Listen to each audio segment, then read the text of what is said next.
அப்பா குணசேகரின் அழைப்பை ஏற்று இந்தியா வந்த அனன்யாவை அவளது சித்தி மகள் அஞ்சலி பாட்டி வீட்டிலிருந்து அப்பாவை பார்க்க அழைத்துச் செல்ல அங்கே அஞ்சலிக்கு நிச்சயதார்த்தம் நிகழ்ச்சி நடக்கிறது. குணசேகரனும் மகிழ்ச்சியாக இருக்க கூட்டத்தில் இருந்த ஒருவர், என்னப்பா குணசேகர், உன்னோட 2வது பொண்ணுக்கு மட்டும் கிராண்டா கல்யாணம் பண்ற, உன் முதல் பொண்ணு ஆளைய காணுமே என்று கேட்க அங்கிருந்த கூட்டம் தங்களுக்கு தெரிந்த கதைகளை பேச ஆரம்பித்தனர்.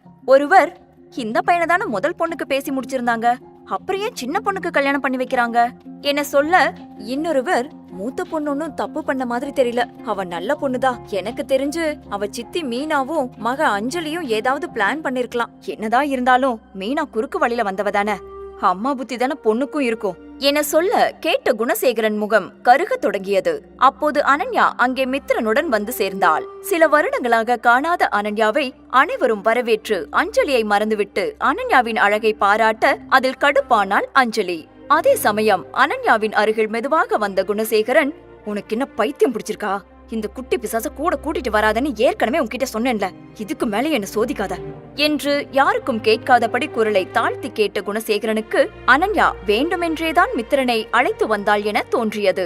உங்களுக்கு இந்த என்கேஜ்மெண்ட்டுக்கு நான் வரது விருப்பம் இல்லைனா அப்புறம் எதுக்கு என்ன ஃபாரின்ல இருந்து வர வச்சீங்க, நாங்க அங்கேயே நிம்மதியா இருந்துருப்போம்ல, இப்ப கூட ஒன்னும் கெட்டு போகல, நான் என் பையனை கூட்டிட்டு போறேன், என்னை இனிமேல் கூப்பிடாதீங்க என்று சொல்லி மித்திரன் கையை பிடித்து அங்கிருந்து நடக்க ஆரம்பிக்கிறாள். அதை பார்த்த அஞ்சலி வேகமாக சென்று அவள் கையை பிடித்துக் கொண்டு, அக்கா, நீ அப்பாவை தப்பா எடுத்துக்காத, அவர் ஏதாவது டென்ஷன்ல பேசிருப்பாரு, அவருக்கு உன் மேலதான் பாசம் ஜாஸ்தி, அவர் உன்னை பத்தி நினைக்காத நாளே இல்ல தெரியுமா என்று சொன்னவள் பின், அக்கா, இன்னைக்கு எனக்கு என்கேஜ்மெண்ட், உன்னோட பிளெஸிங்ஸ் எனக்கு எப்பவும் வேணும், எனக்காக இங்கேயே இரு பிளீஸ் என்று கெஞ்ச நல்லவள் போல் நடித்த அஞ்சலிக்கு அனன்யா மீது பாசம் எல்லாம் இல்லை, அவளை வெறுப்பேற்ற நினைத்தாள், அவ்வளவுதான். ஆனால் அது அனன்யாவுக்கும் புரிந்தது. பின் அனன்யா தன் அப்பாவை பார்த்து, இப்ப என்ன சொல்ல வரீங்க, நான் இருக்கட்டுமா போகட்டுமா என்று கேட்க குணசேகரனுக்கும் அவளை எப்படியாவது துரத்த வேண்டும் என்ற எண்ணம் தான் இருந்தது.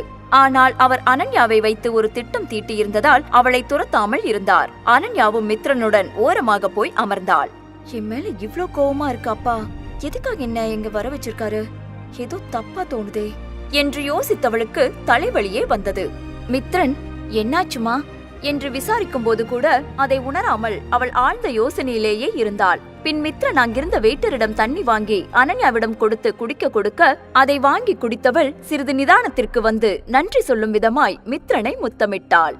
அப்போது குணசேகரன் 50 வயது நிரம்பிய ஒரு நபருடன் அவளை நோக்கி வந்ததை அனன்யா குழப்பத்துடன் பார்த்தாள். அவரிடம் குணசேகரன், மிஸ்டர் சுதாகர், இவதா என்னோட மூத்த பொண்ணு அனன்யா என்று அறிமுகம் செய்தார்.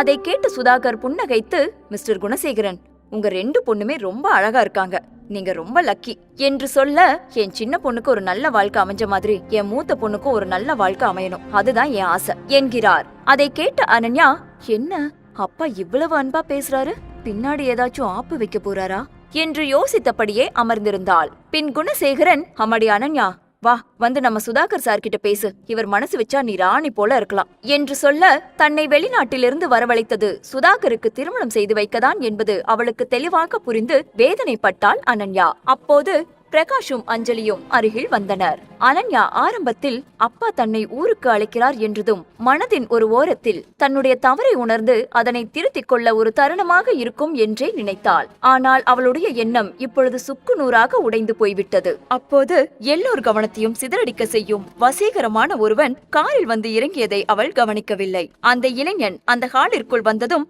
எல்லோருடைய கவனமும் அவன் பக்கம்தான் சென்றது. பின் அனன்யா, எனக்கு இவர்கிட்ட பேச எதுவும் இல்ல, நான் கிளம்புறேன் என்று சொல்லி கிளம்ப முயல அவள் கையை பிடித்து கொண்டு அஞ்சலி, அக்கா, நீ அப்பாவை தப்பா நினைக்காத, உன் மேல இருக்க அக்கறையில தான் இப்படி பண்றாரு, சுதாகர் ரொம்ப பெரிய பணக்காரர், அப்பா சொல்ற மாதிரி நீ மட்டும் அவரை கல்யாணம் பண்ணிக்கிட்டேன்னா உன் லைஃப் தான் சந்தோஷமா இருக்கும் என்று சமாதானப்படுத்த, அப்ப நீயே அவரை கல்யாணம் பண்ணிக்கைய, எனக்கு ஒன்னும் பிரச்சனை இல்ல என்கிறாள். அதிர்ச்சி அடைந்த அஞ்சலி, ஏங்கா, நான் தான் பிரகாஷ் உயிருக்கு உயிரா நேசிக்கிறேன்னு உனக்கு தெரியும்ல, பின்ன எப்படி இன்னொருத்தர கல்யாணம் பண்ணிக்க முடியும் என சொல்ல, ரொம்ப நல்லவ மாதிரி நடிக்காத, நீ நினைச்சா என்ன வேணாலும் பண்ணுவ என்கிறாள் அனன்யா. அதை கேட்ட குணசேகரன் கோபம் கொண்டு அனன்யாவின் கன்னத்தில் அறைய அதை பார்த்த மீனாவிற்கு மகிழ்ச்சியாக இருந்தது. இதையெல்லாம் தூரத்திலிருந்து பார்த்த ஒருவன் அனன்யாவால் ஈர்க்கப்பட்டதை யாரும் கவனிக்கவில்லை. மிஸ்டர் சுதாகர், இப்போ என் மேல அக்கறை இருக்கிற மாதிரி பொங்கி வழிய நடிக்கிறாங்களே, அதெல்லாம் உண்மைன்னு நினைக்கிறீங்களா, என்ன அடிச்சு திட்டினாங்களே அதுதான் நிஜம், கடந்த 5 வருஷமா இந்த நாட்டிலேயே நான் இல்ல, அது ஏன்னு தெரியுமா அதோட எனக்கு ஒரு பையனும் இருக்கா. அதுவும் எங்க வீட்ல இருக்கிற எல்லாருக்கும் தெரியும். இப்படி என்ன பத்தி எதுவுமே தெரியாம நீங்க எதுக்கு கல்யாணம் பண்ணிக்க நினைக்கிறீங்க? என்ன கல்யாணம் பண்றதால உங்களுக்கு எதுவும் கிடைக்க போறது இல்ல. வேணும்னா தங்கச்சியை கல்யாணம் பண்ணிக்கோங்க, உங்களுக்கு எல்லா மரியாதையும் கிடைக்கும் என்று யாரை பற்றியும் கவலைப்படாமல் படபடவென பேச எல்லோரும் அமைதியாகவே நின்றிருந்தார்கள். அப்போது சுதாகர், மிஸ்டர் குணசேகரன், இங்க என்ன நடக்குது? உங்க பொண்ணுக்கு ஒரு குழந்தை இருக்குன்னு சொல்லவே இல்லையே, என்னை ஏமாத்த பாக்குறீங்களா என்று கோபத்தில் சத்தமிட குணசேகரன் ஏதோ சமாளிக்க முயன்றும் முடியவில்லை. அனன்யா தன்னை காப்பாற்ற தன்னையே அவமானப்படுத்திக் கொள்ள வேண்டி இருந்தது.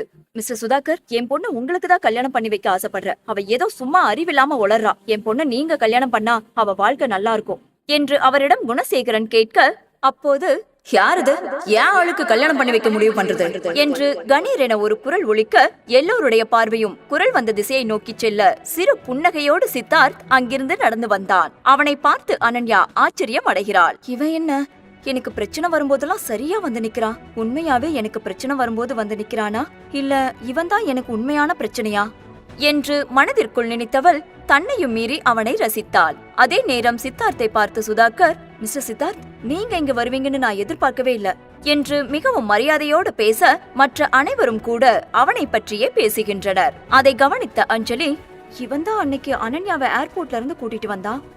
இவனை பார்த்து ஏன் எல்லாரும் இவ்ளோ ஷாக் ஆகுறாங்க?